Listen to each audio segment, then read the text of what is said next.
Morning, everyone. It's Friday morning, the end of another week, and we had some important numbers this morning. Just going to remind you to hit the subscribe button. This is the video number 400, another round number. Okay, so we had some important numbers this morning. We had trade balance, which was a negative number, minus 79.3.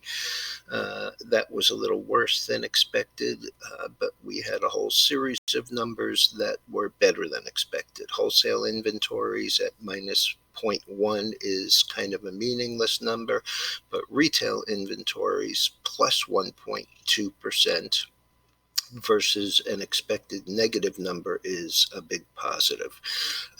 We also had the Moneyball numbers, which are personal income and spending. Personal income was expected to be flat to down 0.2, and it actually came in at plus 0.4, which is a really nice jump. And personal spending up 1.9. Estimates were for up 1.5. So retail inventories being up and personal spending being up means that if demand continues, retailers will in fact have the product to sell. In Europe and Asia, we finished the week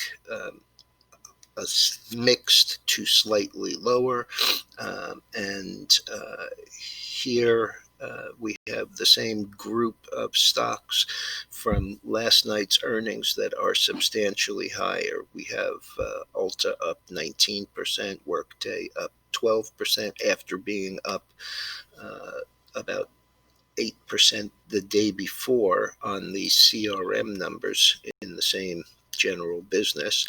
Hewlett Packard is up about 3%. GPS, Gap Stores up about 5%, all on better numbers. As far as the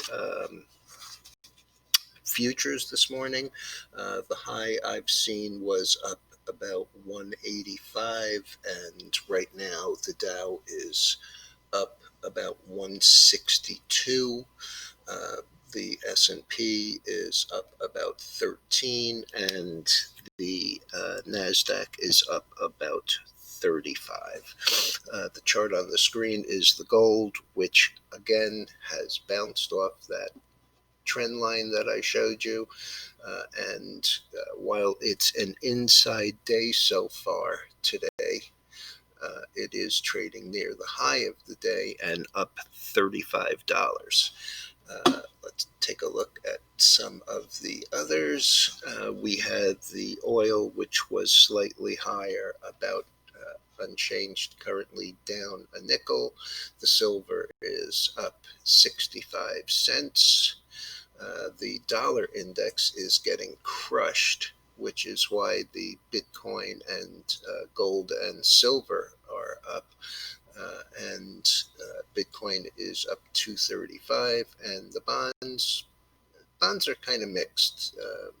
Down 6 ticks is nothing overwhelming, but you see that the 10-year is actually up a little, and the 5-year is also up a little. And what that means is that the yield curve is steepening, which is positive.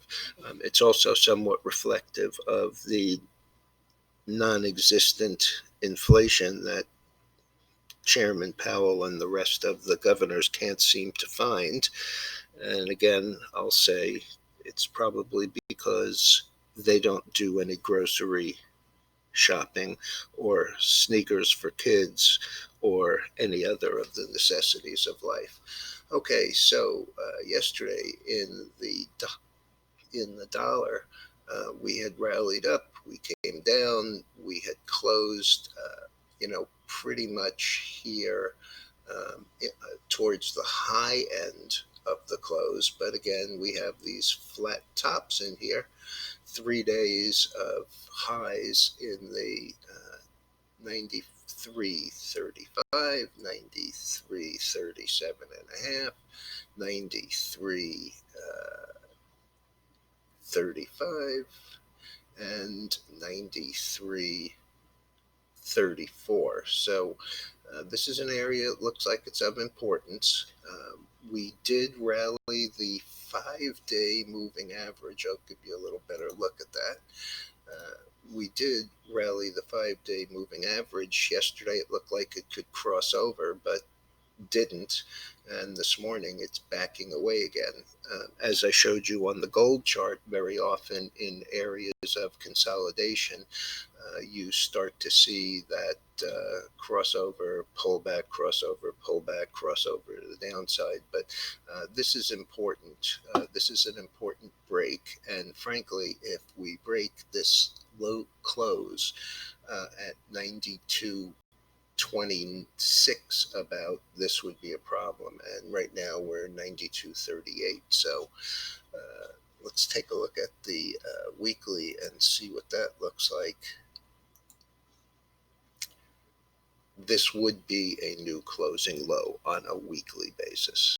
And to give you a little bit more perspective, let's go out a bit, and you can see that if we do break this and break the low, we're probably headed for 90. All right, everyone. Again, don't forget to subscribe. Have a great day. Be careful out there, and good luck.